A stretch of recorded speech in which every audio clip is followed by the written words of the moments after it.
and welcome to the Aware Show. I am Lisa Garr, and it's such a joy to be here with you today because we get to talk about information that inspires positive growth and change. I know for sure in me, and for those that respond back to me and listen to the shows and connect with me, you're getting some great relationship with change as well. Change isn't always easy, but it is so consistent.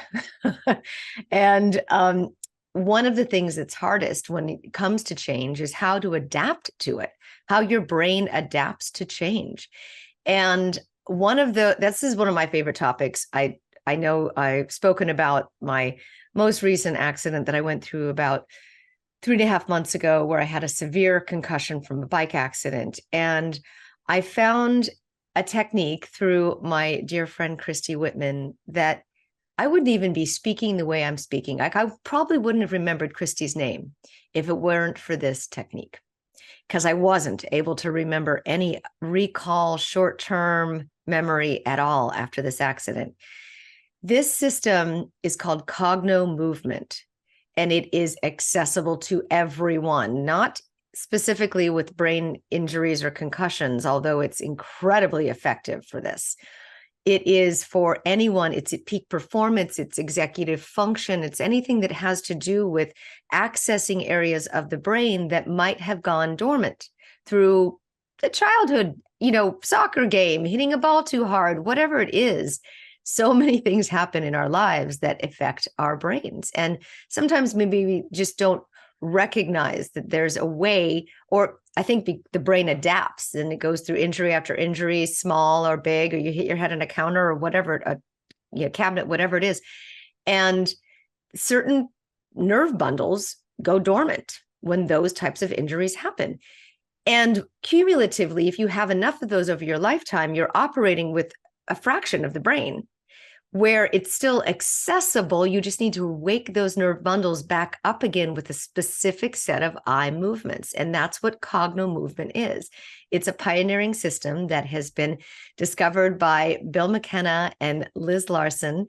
And they found and discovered and have worked clinically with this Cognomovement that integrates the cognitive process and cross-body movements to drive significant changes in emotional, cognitive, and physical well-being. And I want to welcome both Bill Mckenna and Liz Larson. I'll say hi to you first, Bill. Hey. Oh, we're so happy to be here. Thank you for that wonderful introduction. And what's really fun about this is that it's such a personal experience for you. Yes, I have been going this through for a couple of months now. And Liz Larson, welcome. Thank you for being here and helping us understand our brains better. I'm getting there.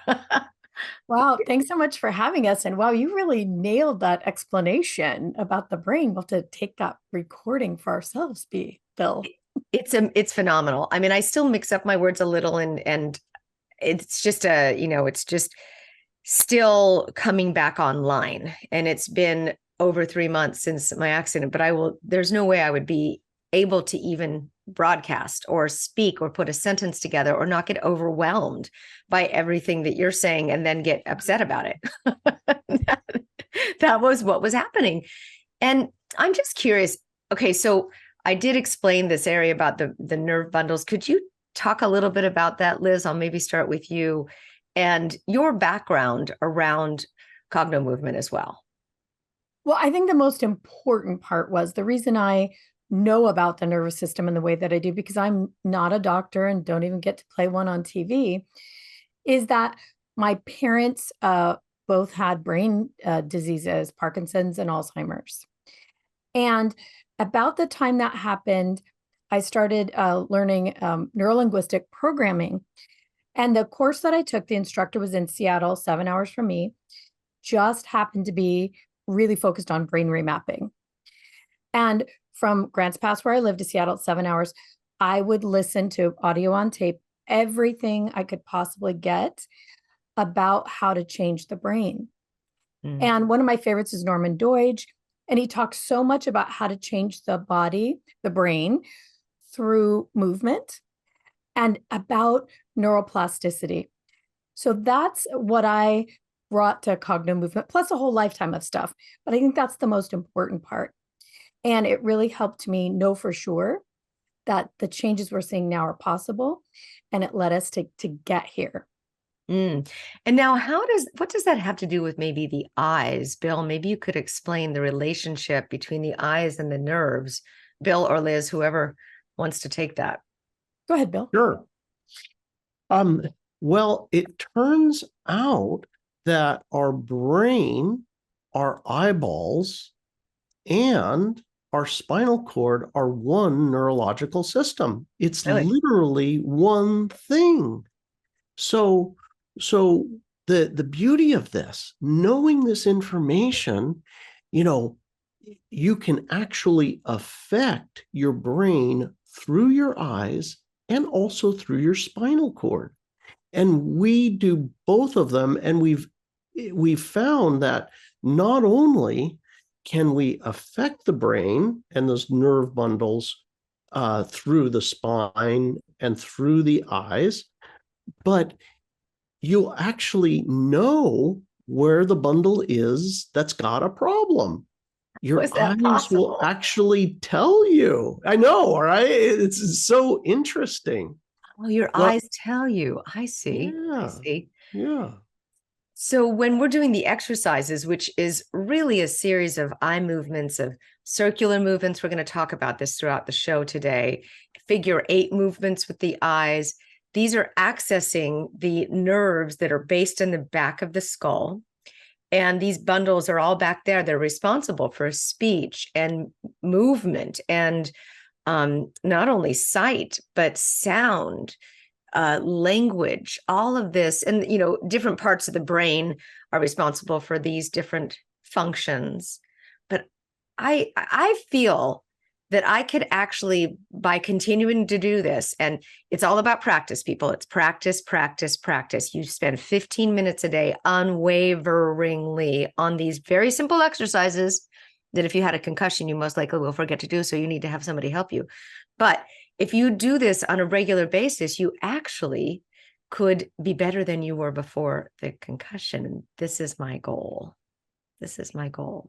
This is so true. And amazingly, through a series of events, like Bill likes to say, we met a man named Dr. Cheng Ruan, who's a specialist in concussions and musculoskeletal things and comes from a long line of acupuncturists, actually.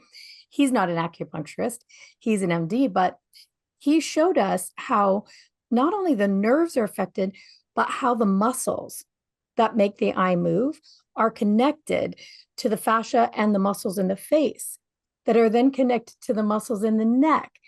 So often we'll find we see the trouble in the eyes, we clear up the eyes, but then the shoulder releases. People with frozen shoulder, or this is what happened with him. And so he was able to experience it and then describe to us that not only does it affect the nerves, but it affects all the muscles in the face, which make you look younger. Everything, when the eyes relax, wow, the muscles and fascia and nerves relax, and vice versa. So you do get better and better. And those of us who aren't, recovering from a concussion, the reason that we do Cognomovement daily is for things like to look younger. That's mine also, but also for ideas and inspiration. And then there's the dreaded, I woke up cranky this morning, that you want to clear out before you get your day going. So you have all this energy. So the truth is, if you were to do it 5 days in a row, on day 5, you're different than you were on day 1. And everything just seems easier and better because your whole body, your brain, nerves, your fascia, your muscles are all in better harmony with each other. What I've noticed is I literally, after maybe 5 days consecutively, my brain turns on. I can feel it switch on. All of a sudden, the executive functioning falls in line. I can think clearly. I can put things in order. I mean, after this concussion, it took me 15 minutes to get a cup of coffee in the morning because I was so distracted with that one task. Everything else got in the way because of the diffused brain. This has allowed my brain to go back into order and to have a reasonable functionality again, which prevents those random anger spikes. The anger spikes are from overwhelm. Brain gets totally overwhelmed by the simplest, like two people talking at the same time. I couldn't handle it. I was trying to talk to someone about, I had to reinstate my insurance. I still have to call that guy back. I have no idea what he said. So it's really, the self-forgiveness is huge too, when you get that brain back online, because you've got your compassion is reinstated. So it is truly the movement of the eyes. And Bill, I didn't ask you your origin story. How did you come to find Cognomovement, or Liz, or however this happened for you? Well, it was Lemony Snicket's, a series of unfortunate events. Oh, okay. I started with me wrecking my yacht in Mexico, nearly going down with the ship there, and it led to what I can only call, an awakening, where I went from very much service to myself, whichever way, and that's all things for me. And this awakening caused ultimately kind of a reversal, compelled to be of service to others. And when the student's ready, the master appears. And tell me a little bit about that awakening. What do you mean by that? Well, it's a really weird story. I had a girl that I was dating on and off, and I really, really, I loved her, but I couldn't understand her at all. She was very illogical to me, and I was pretty much logic based. But I couldn't kind of get along with her. I wanted to marry her though. So I was like, when I wrecked the yacht, I had to stop in San Diego for like 8 months to get the yacht repaired. And I was like, oh, okay, well, you know what? I think I'll give her a call. I'll give it one last try. I will never talk to her again, but I will give it one try, and I will hold nothing back. And so I'm trying to, I'm like, hey, listen, I'm going to give this a go. I really want to make it work.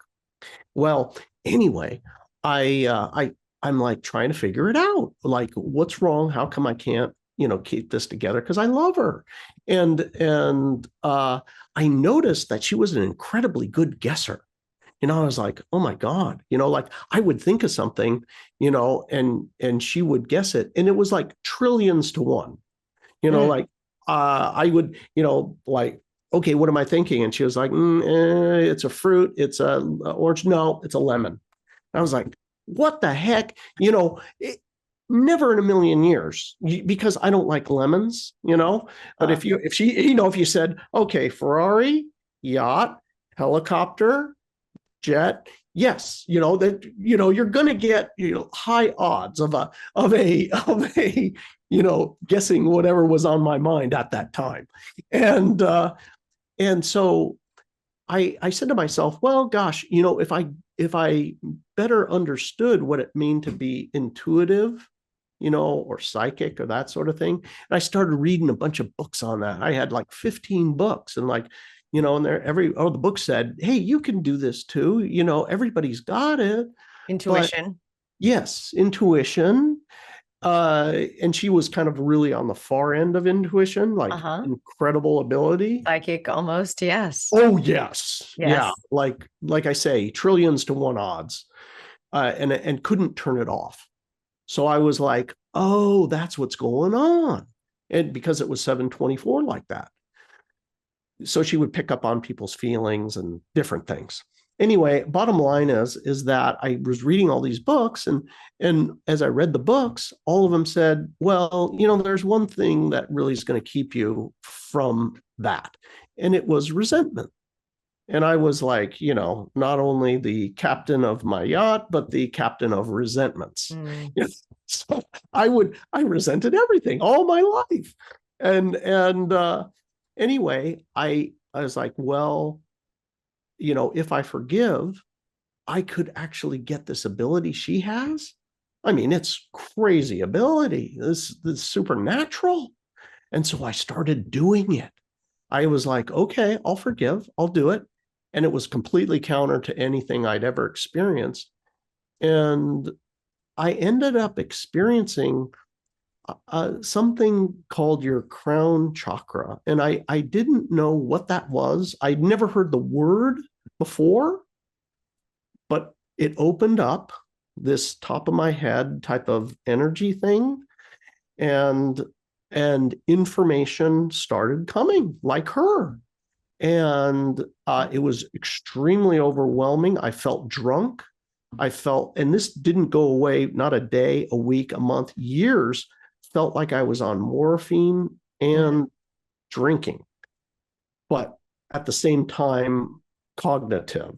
So it was blissful. And at the same time, I could digest information in that realm very easily, and about how to heal.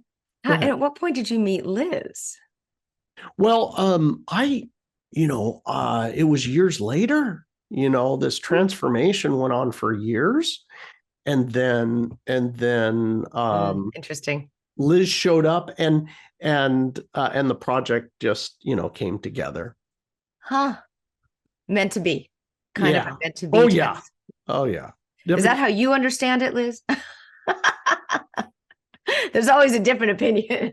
Yeah, no, that's exactly right. I mean, I had my own life path that led me down the road to do all kinds of different things that taught me what I needed to know, not only for, Cognomovement, the work, but the business side.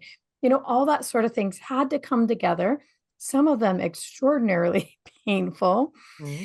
And for us to meet in the way we did, and I live in Southern Oregon, Bill lives in San Diego. We have no business knowing each other. Mm-hmm. But the minute we met, we started working together, and it was on from there. Cognomovement started, really, I think Bill's first inklings of it were probably about 6 or 7 months after we met. But by then we were already working and talking and starting to develop what this would become. And what's so interesting is we always say, the first year it seemed like, wow, this is amazing. This is all there is. And then 2 or 3 months later, a discovery would come, because we're working and researching and talking every day with people all the time. It expanded. Mm-hmm. Yeah. It expands and expands and expands, up until probably last week. Every week it expands. So it's been this incredibly generative work, but because of both of us coming from different sides at it. Completely different backgrounds. Yeah. Even up to a week ago, I learned that this is great for cravings, mm-hmm. that you can actually subside cravings, which is great for anyone who wants to lose weight or get more fit, or it could even have to do with any type of addiction in the brain, right? Any pattern? Nail biting, a craving for another human, like getting over a relationship that you just cannot stop thinking about the person, or preventing yourself from starting a relationship where you feel obsessed. All across the board. Anything that feels like an unconscious driver that has you doing something you just don't really want to be doing. An obsessive pattern. Yeah. Fascinating. And that could be also alcohol or smoking or whatever else types of patterns you're looking at. Yeah, absolutely. We can use them for those. There's some caveats with hard drugs and alcohol, some things you need to consider about detoxing and withdrawal. But the driver behind something that is forcing you to do something that, somewhere in your mind, is really not healthy for you, or it's, derailing your goals, mm-hmm. not only like weight loss, but health goals, life goals, things that writing a book. Sometimes it's a weird craving for extra sleep, or, just not wanting to go and be able to focus to write the book. Yes. Yeah. So it's patterns. These are brain patterns, right? That are, there's one side of it, which is the concussion part, is bringing the brain back online. And there's a whole nother side of it, which is patterns that you have that can be interrupted through these types of eye movements.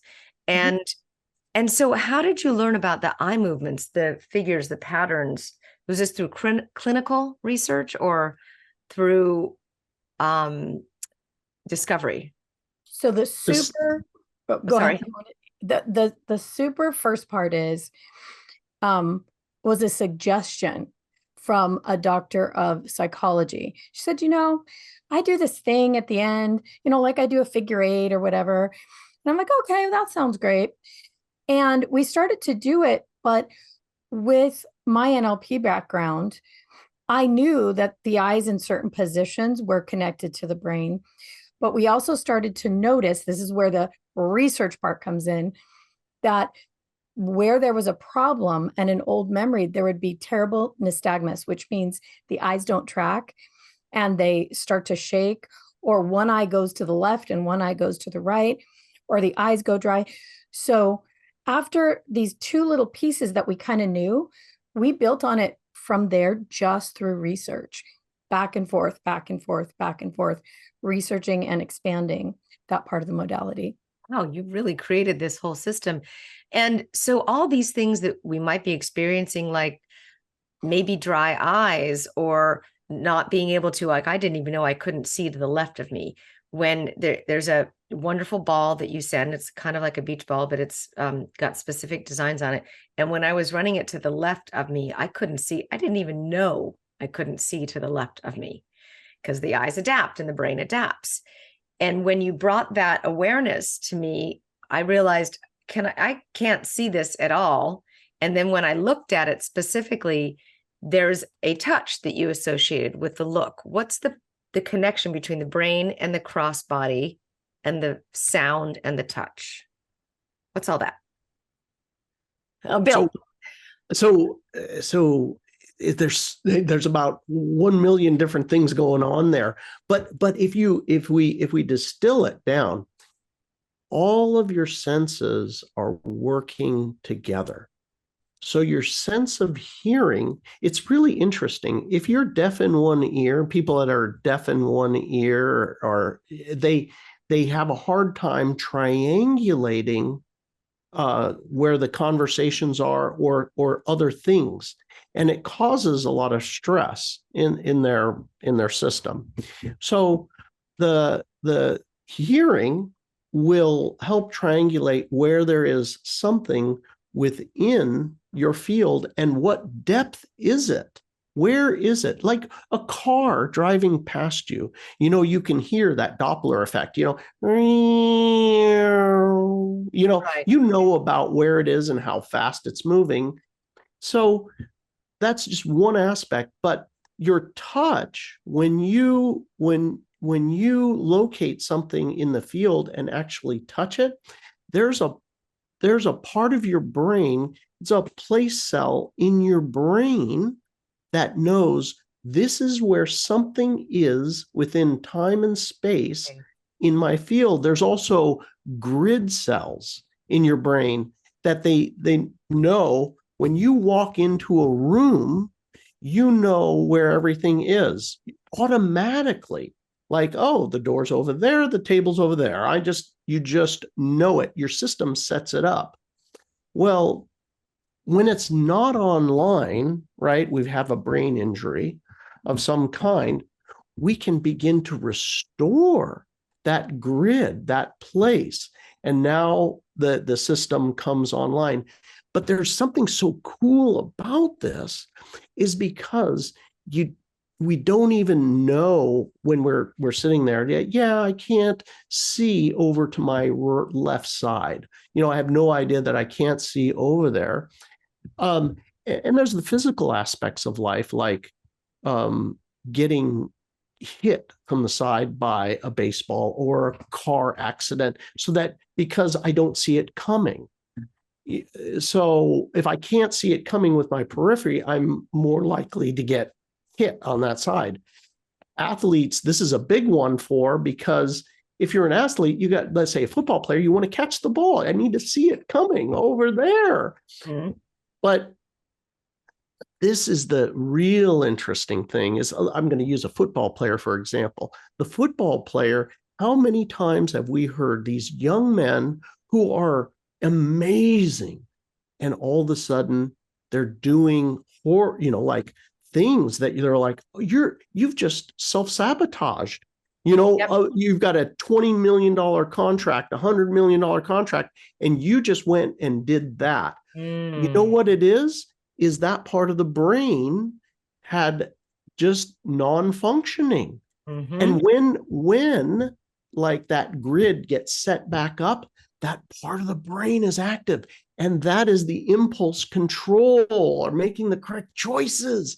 So this work is really beyond just, oh, I'm better functioning physically.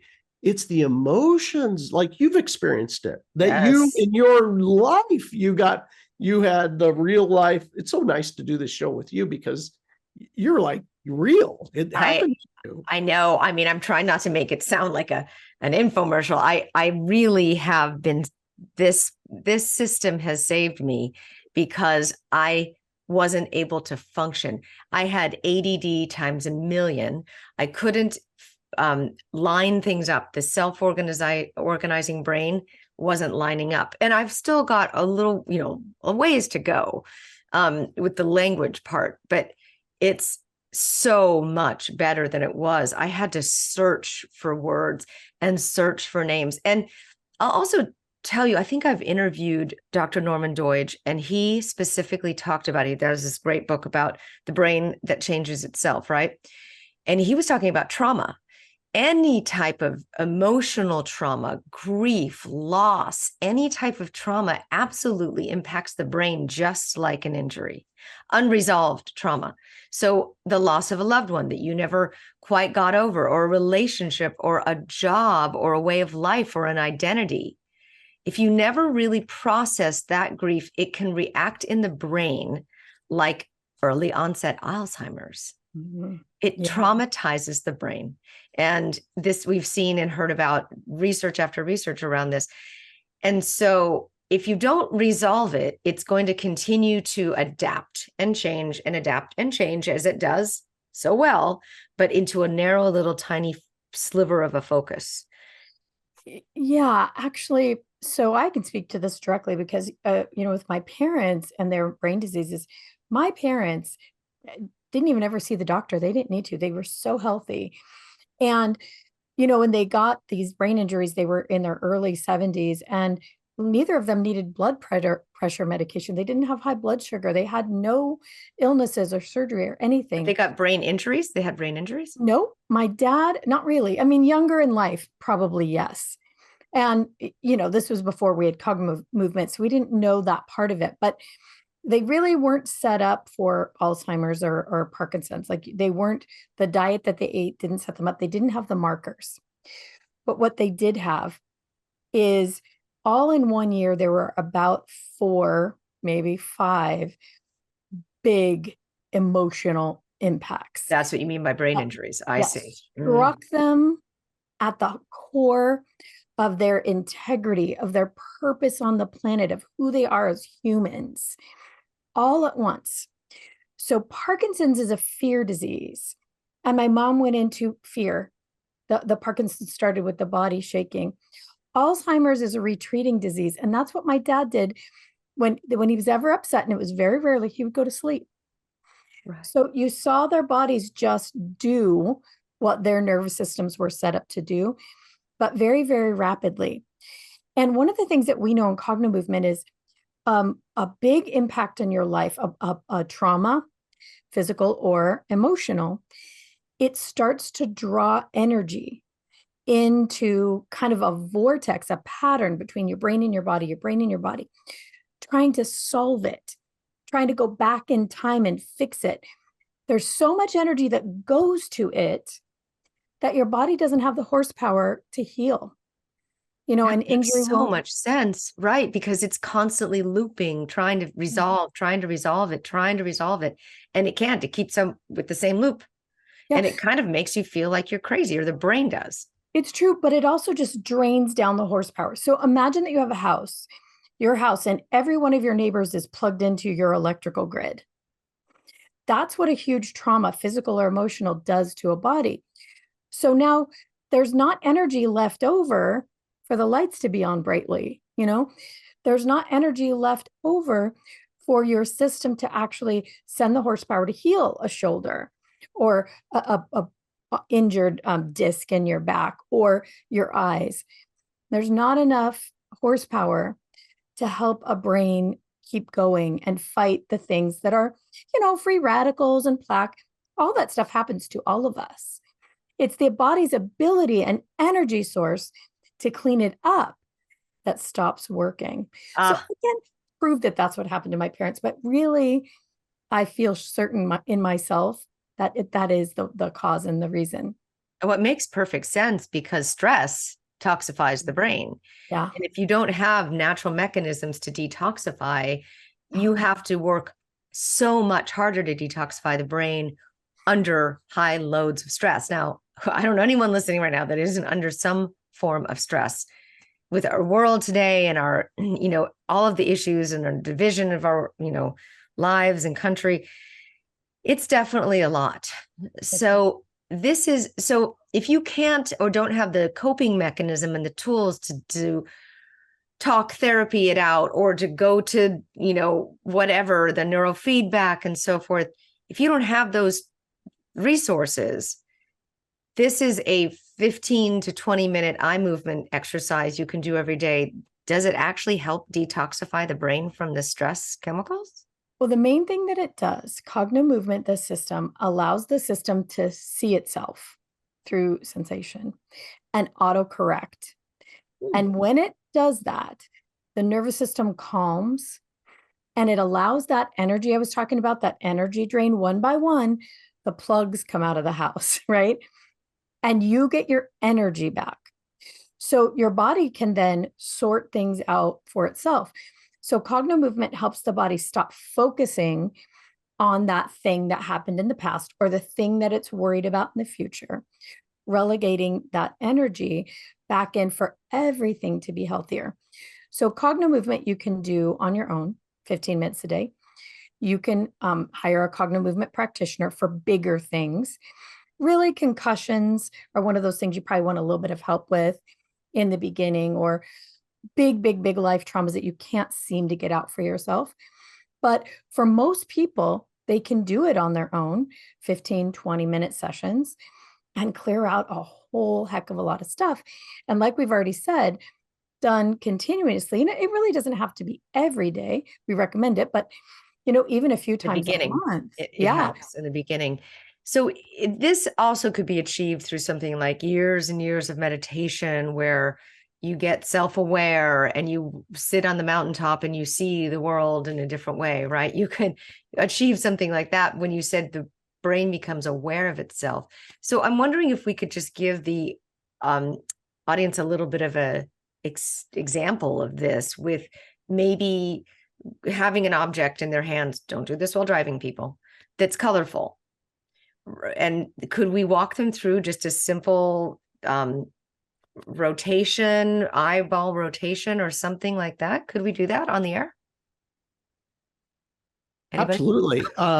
Liz has a four-pointed session that she can do for you. It's really fun. Obviously these people don't have an actual Cognomovement ball, but they could use a pen for this. Okay. And Liz will walk you through kind of what we call the 4 opinions of the brain. Oh, love it. Yes. And then we're going to talk about cravings and all sorts of good stuff. So yes, please, I appreciate this. Thank you. So this is actually kind of fun, and anybody can do it at any time. And pick something that you have an opinion about that you might think might not be so helpful for your life.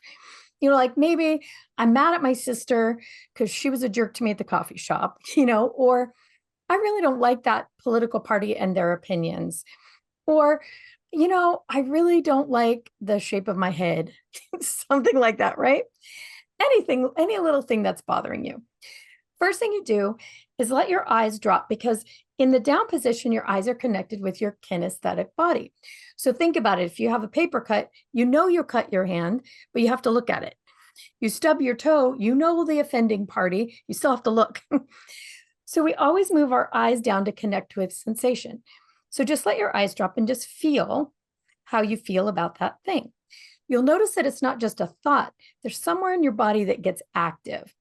Could be pain, could be just a little emotional sensation, could be something like tingles, whatever. Like breathe and think about that thing, the thing that bothers you.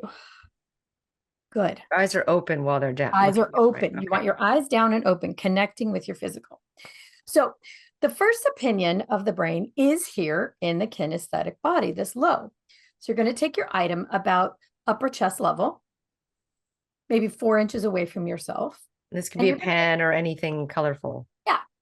And you're kind of make like a smiley face from shoulder to shoulder. With both hands. Yep, with both hands. Really important, it's both hands. Now, what does the cross movement of the body with both hands do? Or am I asking too many questions? Well, cross body really helps the brain harmonize. It helps the brain come online. Like you do cross body when you crawl as a baby, and it makes all kinds of brain connections. Right. There's a lot of energy. Okay. So you're going to think about the thing and feel it. Your opinion that you have about that thing. And just breathe. Talk it through in your own mind or out loud if you want to. We call it let your body tell the truth about how you think and feel about this thing. Breathe. Good. Breathe. Yeah. All right. So you're done with that one, maybe 30 seconds. The next one is the right side of your body. So left brain, right side of the body. So basically this looks like just pushing the ball or item up to above your eyebrow and back down. But you want to let your eyes really stretch to the right and think about that thing again, that thing you're uncomfortable with, and feel it. Let your body tell the truth and breathe. And keep your head forward, just your eyes move, right? Yep, head forward, just let your eyes really stretch to the right. If they're not a little uncomfortable, you're not doing it right. Let your eyes really stretch. Now, if you're noticing blinking or anything during that time, you said that that might be a part of the brain that has a little bit of an infraction, right? An extra opinion about that thing. So just notice. So for this little exercise, you're just going to notice the brain's opinion about it, what you think, and how you feel. This is the left brain's opinion, linear brain. 30 seconds here. And let it drop. Let your head rest for just a minute. Let your eyes rest. And you'll notice that your eyes may start to feel fatigued a little bit. They feel different. And you notice your head may start to feel different. And just bring that idea back to mind, the thing you're a little uncomfortable about before. And notice if there's anything that's changed about it. All right. The next is the left side. This is the right brain, but the left side of the body. Head forward. Let your eyes really stretch to the left and breathe. And think and let yourself feel what you feel about that issue again. Maybe your story around it. Let your body tell the truth about this story you have around this issue, and let your eyes really stretch. Being aware, is it more uncomfortable on the left or the right? Right. One side has a different opinion. Feels different. Breathe. And it'll have a different opinion. You'll notice that your thoughts change a little and your feeling changes a little. About 30 seconds there, and let it drop. Just always let your eyes rest in between, because there's a little integration that happens. Plus, we need to let our eyes rest a little. And just notice how you feel about this thing and what's the story now. All right. And the finish is with your chin down, your eyes up, head straight forward, over the head, like way above your forehead, about 4 inches. And you're going to tick-tock to the left and the right. And this is close to your head. So your eyes really have to stretch. Now we're in the ideas and inspiration part of the brain. And bring this idea to mind, this thing you were a little uncomfortable with before, didn't like or had an opinion, and breathe. And where maybe new ideas come to mind or different perspectives. Yep. Different perspectives. You'll notice that the left, the right, the up, and the low have different opinions about this. Notice if your story has changed about it. But more than that, notice how your body feels now. Maybe if you become more relaxed about it. Yeah, notice if you become more relaxed or you just don't care about it at Neutral, all. maybe. Mm-hmm. Not interested, but other possibilities in this part open up. Yeah. So big deep breath in, pull it down and let your eyes rest and just bring the whole thing back to mind and body again and notice how you feel. Notice if the story changed or if you came up with a new idea about what this is really about, why you're really upset about it.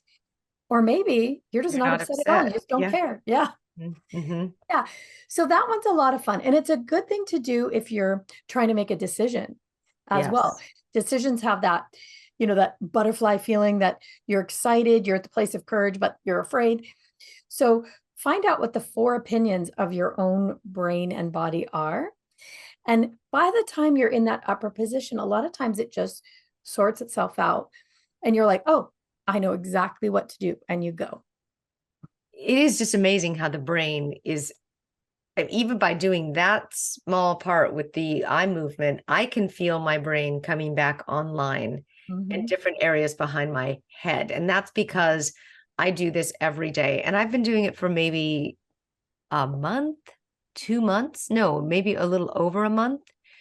I can't quite remember, but I have definitely, this experience for me is easier because I've been doing it so many times. When I first did this with you all, I was in that such a concussive state, and I thought, well, a ball moving around is great, but I really need something, really more aggressive, like going to neurofeedback and doing all that I did. And I did that. And maybe that helped as well.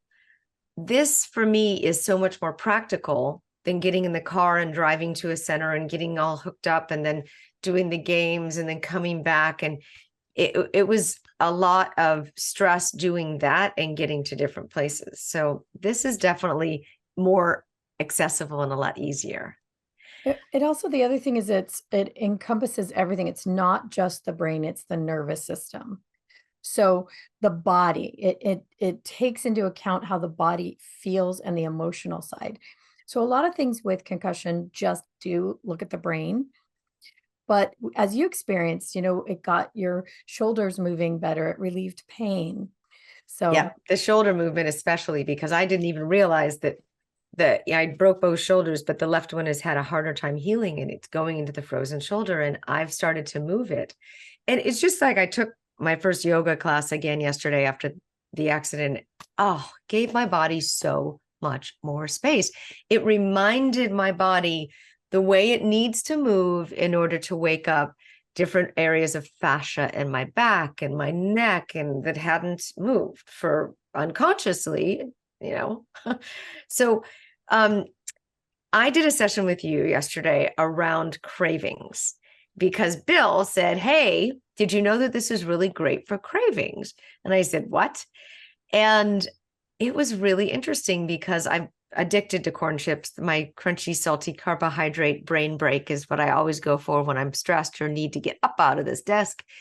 And I went after my cheesy, crunchy chips, corn chips, and I was really addicted to them beforehand. And after the session, I have not gone back to those. I thought about it. I thought, oh, you know what? I just got to go back and grab my chips. And I never got back there. And I still haven't gone back. They're still sitting in there. But what happened in this? How did that work? And I don't know if you or Bill could explain what the connection is between cravings and eye movements. Go ahead, Bill. Well, this discovery was really kind of another very strange series of events. I was in the grocery store and I saw all the women's magazines, and I looking and I saw all the cover was like, get your beach body now. The spinach diet, the grapefruit diet, the this diet, the that diet. And I'm kind of a guy's guy, I'll eat anything. If it tastes good, I'm going to eat it and all I want to eat. I don't ever think about You don't calories. have to worry about things like that. Yeah. I just don't think Some about do, it. And some don't. Yeah, yep, some do, right? But it was instantly, I read all these things as I'm getting my groceries, and I was like, it was like instantaneously, I was like, they've got it wrong. They've got it wrong. I was like, first of all, these that the industry is making women suffer, and they're like, you have to be stronger than the chocolate cake. You've got to eat these other things. These are, everything was about willpower. If you've ever been on a diet, it's like, oh my God, you feel so deprived on a diet, and it's not fun. And I was That's like, why people cheat, quote, cheat. Yep. Mm-hmm. yeah, cheat day on a diet, right? Mm-hmm. And I was like, you know what? It's not about willpower. If a person simply enjoys, I had this idea. If they enjoy the Coca-Cola, the chocolate cake, the crunchy thing, and then do these movements, these cognomovement movements, the idea was, oh my gosh, I think that craving will go away. And so I went, I had a whole group of people, and I said, oh, anybody who's got a craving. And the very first one was Coca-Cola. And so I had her imagine, oh, it's a thick glass with ice in it, the way she likes it, right? Thick glass with really good ice. And I was like, okay, imagine enjoying that. And she did, and we did the movements. She felt it in her belly button. It's like this. She said, oh my gosh, it's a 10. It's beyond a 10 of the love of a good Coca-Cola like that. And I just said, okay, enjoy it. And we did the movements. It all of a sudden, the sensation went into her neck, and then whoosh, it's gone. And she was like, I don't care about Coca-Cola anymore. And it was, I didn't talk to her for, I don't know, a few weeks, but she went back and she said, I had to try it because I was having Mexican food, and what goes better with Mexican food than a good Coke? And she was like, and she ice cold Coke, it's like they say it on the commercial. It's very, very well advertised to us. Mm-hmm. And she drank some, and she was like, oh my gosh, it tastes like metal. And she was like, oh, I don't even want it. She didn't want it. She just like wanted to, like, I wonder. And that's what happened. That was the very first session. That's actually, that one's over on YouTube. But cool. That's yeah, cool. There's so many, but this is repeated and repeated, in every possible Chick-fil-A, salty things, chocolate. You think it's because the brain becomes aware of it? Self-awareness again? I think so. Yeah, go ahead, Liz. Just one sec, Bill. So our system at its core allows the body, the nervous system, to see itself and autocorrect. That's built into what we do. Well, most cravings are not things that are actually very good for you. In fact, some of them, like nail biting, is self-harming, right? So, but there's this glamour over it. I always think of fairies, and they get put on a glamour. There's this glamour over it that the body thinks it tastes so good, and it's so healthy for us. You said it makes my brain work, and secondary gain, calm, and I feel so good when I do it, that when the nervous system sees itself, by Bill's brilliance, you let yourself enjoy it, love all the aspects, because we're working between the brain and the body, and it autocorrects itself. All of a sudden, the glamour is gone. And like for one of our practitioners recently, it was frozen potato chips, if you could imagine. It tastes like grease. It smells dirty. The crunch is a little bit gross. So it's almost like it reveals itself, and you have not changed your taste buds. The taste buds are the same. The structure is the same. But the truth of the action or food or repetitive habit is revealed to the body, and the body's like, oh no, I don't want that. Oh, you're right. So I would go and get up from my desk and go and have chips in the kitchen. My husband would be there, and we would talk, and we would have a break, or we would connect, or we would communicate, or we would get out of our desks. And that was associated for me with the downtime relaxation, brain break, snack, moment, not nourishing because it was empty calories, but when my brain started to become aware of the fact that it is that I really wanted, the break, I could walk around the backyard. I could go out to get, fresh air. I could do anything. And the brain would get that same secondary gain, that satisfaction. And it doesn't have to be the corn chips or salty peanuts or whatever all the time, right? The snacking is what's always gotten me. And I even told you I eat like no dairy, no wheat, no anything, sugar or nightshades. It's all out of my diet. How is this possible? And it's that little craving that I was having. So I love this. You wrote a great book called Suffering is Optional. And Liz did. And I think that that's a really wonderful way of the brain recognizing in itself that it doesn't have to suffer. It doesn't have to suffer. And the entire idea behind Cognomovement is just that. And by the way, for people to look it up online, it's cognomovement.com, which is a great name, easy to remember. And there's there's a cravings, online cravings videos that you can get that can help you eliminate these cravings. There's you can get that directly at cognocravings.com, but it's also available through the website. And it's just a little online course, videos that you can watch and go through the cravings yourself. And we call it killing cravings. You can kill as many as you want. That's brilliant. I wanted to add something to what you said about, that you don't have to have the snack to enjoy the moment, and suffering is optional, but the opposite is actually becomes the focal point. More true. Now you might notice that those moments with your husband where you guys are having that break together and chatting become so much richer. That if you take a break and do a little yoga stretch, that you feel incredible after. So it brings joy back to the thing that you really did enjoy about that break. That is so true. And that is what I'm going to do after this is a little bit of yoga stretches, because I really missed it in my body. What freedom this gives us. It really does. It gives us the brains that we're meant to have, the cognitive function we're meant to have. It doesn't matter what age. This works on people of any age, right? Yep. Yes, it is any age.